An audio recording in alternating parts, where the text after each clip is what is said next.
इस बार हम नागपुर में ही हैं, मध्य प्रदेश में नहीं है, महाराष्ट्र में ही है। 1 घंटे के लिए नहीं है, 5 दिन के लिए है। कथा पंडाल लगा है, मंच लगा है, प्रदेश उनका, शहर उनका, मंच भी उनका, हम अकेले का है। तो किसी को कोई भी खुजली हो, कल दरबार लगना, चले आए। हमारे पास जो विद्या होगी, जो शक्ति होगी, हम उसका प्रस्तुतिकरण करेंगे। हम जादूगर नहीं है, हमें जो ईश्वर प्रेरणा देगा हम वो लोगों को मार्गदर्शन देंगे। वो आएंगे, उनको भी मार्गदर्शन देंगे। हम न आए तो हम उनके घर ना जाएंगे, शहर आ गए। कल ही रहेंगे, दरबार कल ही है कि हम सो जाए फिर कहो कि बाबा मिला नहीं। परसों हमें वापस भी जाना है, तो परसों नहीं तो 30 को, तो फिर बाद में कह दे कि बाबा भाग गया। और एक और खबर कर देना, 5 ही दिन की कथा है, 7 की नहीं है कि कहे कि बाबा ऐसा हो गया। तो हम बाद की खाज नहीं चाहते, आज ही निपटा ले, बार उनके झंझट खत्म हो जाए, हमारे भी खत्म हो। हम आपके सामने ऐन वक्त पर 10 व्यक्ति प्रस्तुत करेंगे। उन व्यक्ति का नाम, पिताजी का नाम, उम्र, मोबाइल नंबर आपको कागज पर लिखकर देना है। उनका नाम और उम्र आधार कार्ड के अनुसार होगी, जो आगे चलकर उस पर कोई डिस्प्यूट ना हो। इसलिए पहले से ये जानकारी एक लिफाफे में सीलबंद की जाएगी।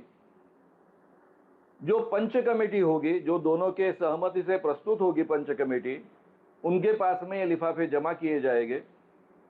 फिर महाराज के सामने जो 10 व्यक्ति सादर किए गए, उनके सामने रखे गए, उन व्यक्तियों को वे पहचानेंगे, उनका नाम बताएंगे, पिताजी का नाम बताएंगे, उनकी उम्र बताएंगे, उनका मोबाइल नंबर बताएंगे कागज पर लिखकर। जांच कमेटी इसकी जांच करेगी। महाराज जी के सामने 10 व्यक्ति प्रस्तुत करने का जो प्रस्ताव है, उसी अनुसार पास के एक रूम में हम 10 चीजें रखेंगे। महाराज जी अपने दिव्य शक्ति से जाकर वो देख कर आए, वो 10 चीजें कौन सी है ये कागज पर लिख कर दे। वो 10 चीजें कौन सी होगी ये पहले से लिख कर भी रहेगा और वहां पर वीडियो रिकॉर्डिंग भी होते रहेगा।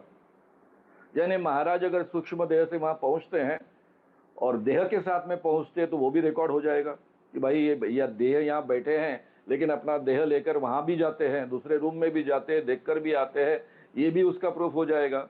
या फिर सूक्ष्म देह से जाते हैं तो भी जाकर आए तो भी ये 10 चीजें वे पहचान कर बताए।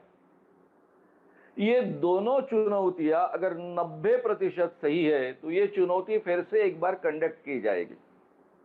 महाराज जैसे जादूगर नहीं है, वैसे भी हम कच्चे चेले नहीं हैं। 44 सालों से 44 ईयर से अखिल भारतीय अंधश्रद्धा निर्मूलन समिति काम कर रही है। सैकड़ों बाबाओं का भंडाफोड़ किया है, उनको भगाया है। आप भी उनमें से एक हो। इसलिए हम भी कच्चे चेले नहीं हैं। इसलिए हम कहते हैं कि ये चुनौती 2 बार होगी। पहले से ये शर्तें आपके सामने रखी गई थी, 2023 में रखी गई थी, वही शर्तें अब रिपीट कर रहे हैं। इसके लिए नागपुर में 3 दिन पहले प्रेस कॉन्फ्रेंस हुई थी। उस प्रेस कॉन्फ्रेंस में ये सभी पर्चियां और ये शर्तें बांटी गई हैं। इसलिए सब पत्रकारों के पास में ये शर्तें हैं।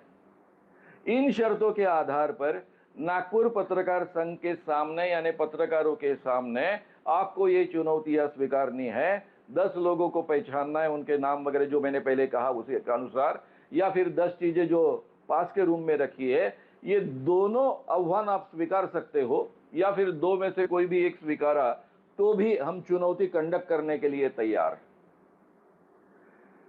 बाबा जी, आपको पता है कि आप में कोई दिव्य शक्ति नहीं है। आपको यह भी पता है कि आप पर कोई भगवान प्रसन्न नहीं है। आप एक केवल लोगों को ठगने वाले बाबा हो,